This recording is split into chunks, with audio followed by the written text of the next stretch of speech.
So what's up guys, finally Microsoft ने Windows 11 को publicly release कर दिया है। और अगर आपको अपने विंडोज़ पीसी को अपडेट करना है विंडोज़ 11 में, तो सबसे पहले तो आपको विंडोज़ के स्टार्ट मेन्यू में जाना है और यहाँ पे आपको विंडोज़ अपडेट टाइप करना होगा और फिर उस एप्लीकेशन को ओपन कर लेना है। ओपन करने के बाद गाइज़ यहाँ पे आपका जो भी अगर अपडेट पेंडिंग है पुराना वाला, तो सबसे पहले आप उसे अपडेट कर दीजिए। अपडेट करने के बाद अगर आपका कोई ऑप्शनल अपडेट बचता है तो उसे भी आपको अपडेट करना होगा। और अपडेट हो जाने के बाद अगर आपका पीसी कंपैटिबल है तो आपको विंडोज़ 11 का अपडेट देखने को मिल जाएगा। फॉर एग्जांपल यहाँ पे जो मेरा पीसी है ये विंडोज़ 11 कंपैटिबल नहीं है, क्योंकि गाइज़ यहाँ पे मेरे जो लैपटॉप का प्रोसेसर है वो पुराना है, तो इसी के लिए मेरा पीसी कंपैटिबल नहीं है। यहाँ पे मैं आपको एक एग्जांपल के तौर पे दिखा देता हूँ कि मैंने जब विंडोज़ 11 का सेटअप रन किया तो मुझे ये वाला जो एरर है देखने को मिला। तो अगर आपको भी ऐसा कोई एरर आ रहा है विंडोज़ 11 इंस्टॉल करने के लिए, तो इसका फिक्स मैं आपको इस वीडियो में बताने वाला हूँ। लेकिन गाइस, विंडोज़ 11 इंस्टॉल करने से पहले आपको सबसे पहले तो अपने पीसी का पूरा डेटा बैकअप करना होगा। और मैं इसीलिए बोल रहा हूँ क्योंकि हम अपने पीसी को फॉर्मेट मारने वाले हैं और बिना फॉर्मेट मारे हम विंडोज़ 11 को तो इंस्टॉल कर ही नहीं पाएंगे, क्योंकि हमारा पीसी कंपैटिबल नहीं है।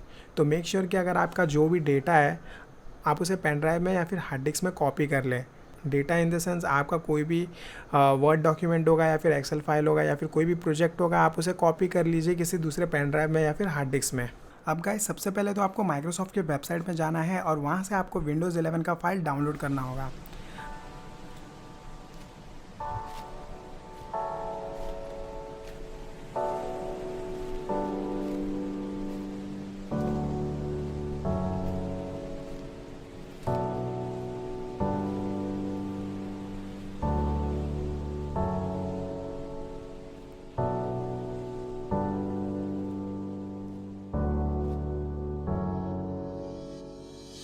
अब गाइस, फाइल डाउनलोड हो जाने के बाद अब आपको रूफोस का एप्लीकेशन भी डाउनलोड करना होगा। दोनों फाइल का लिंक आपको डिस्क्रिप्शन बॉक्स में मिल जाएगा या फिर आप गूगल पे डायरेक्टली सर्च करके डाउनलोड भी कर सकते हैं। दोनों फाइल डाउनलोड हो जाने के बाद अब आपको सबसे पहले तो रूफोस का एप्लीकेशन को ओपन करना है। गाइस, एप्लीकेशन को ओपन कर लेने के बाद अब आपको 8 GB का मिनिमम पेन ड्राइव लगेगा और वो पूरा पेन ड्राइव एम्प्टी होना चाहिए, यानी कि उस पेन ड्राइव में कुछ भी नहीं होना चाहिए, क्योंकि उस पेन ड्राइव में हम विंडोज़ के फाइल को इंस्टॉल करने वाले हैं।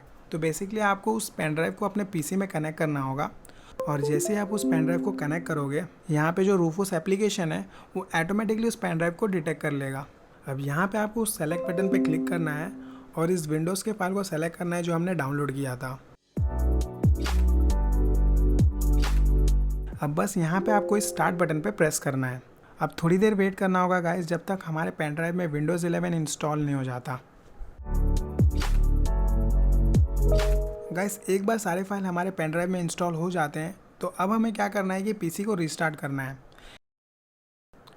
गाइस, अब यहाँ पे आपको थोड़ा सा ध्यान देना होगा, क्योंकि जैसे आप पीसी को रीस्टार्ट मारोगे तुरंत आपको बूट मेन्यू में एंटर करना होगा।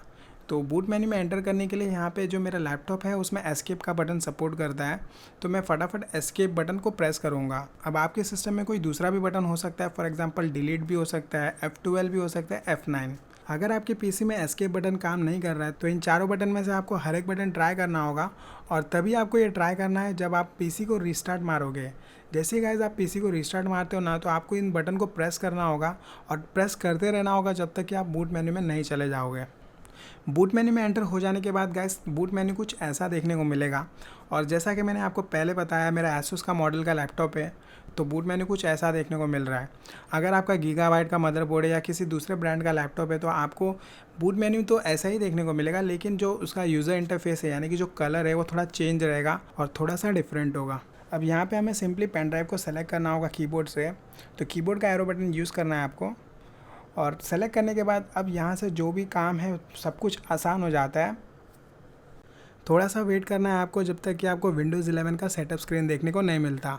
तो गाइज़, ये है हमारा विंडोज़ 11 का इंस्टॉलेशन स्क्रीन। अब बस आपको स्क्रीन को फॉलो करते जाना है और यहाँ पे जैसे आपको पार्टीशन देखने को मिलेगा, मतलब पार्टीशन का ऑप्शन जैसे ही आता है तो आपको सिर्फ विंडोज़ का पार्टीशन डिलीट मारना है।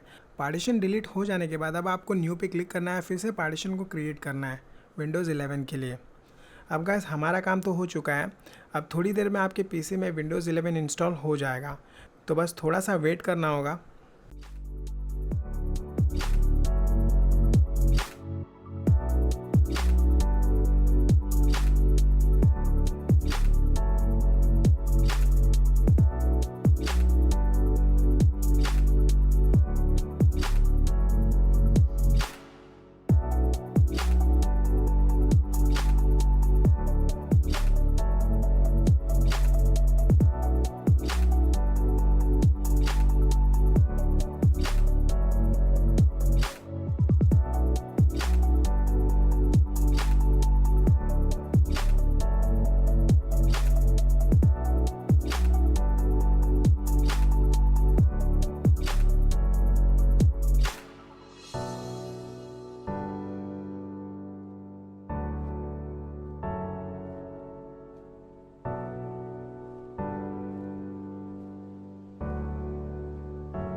तो ओके गाइस, फाइनली विंडोज़ 11 हमारे पीसी में इंस्टॉल हो चुका है। और बस आज के इस वीडियो में इतना ही। होपफुली आपको इस वीडियो को देख के बहुत कुछ सीखने को मिला होगा। अगर आपको कुछ भी सीखने को मिला हो तो वीडियो को ज़रूर से लाइक कर देना और शेयर कर देना। और इसी तरीके की टिप्स एंड ट्रिक्स वीडियोज़ के लिए आप चैनल को सब्सक्राइब कर सकते हो। और अगर आप चैनल सब्सक्राइब कर रहे हो तो मेक श्योर कि आप बेल आइकन भी प्रेस कर देना, क्योंकि बेल आइकन अगर आप प्रेस करोगे तभी आपको नोटिफिकेशन हमारे वीडियोज़ की मिल पाएगी। तो गाइस बाय बाय, और मिलते हैं अगले वीडियो में।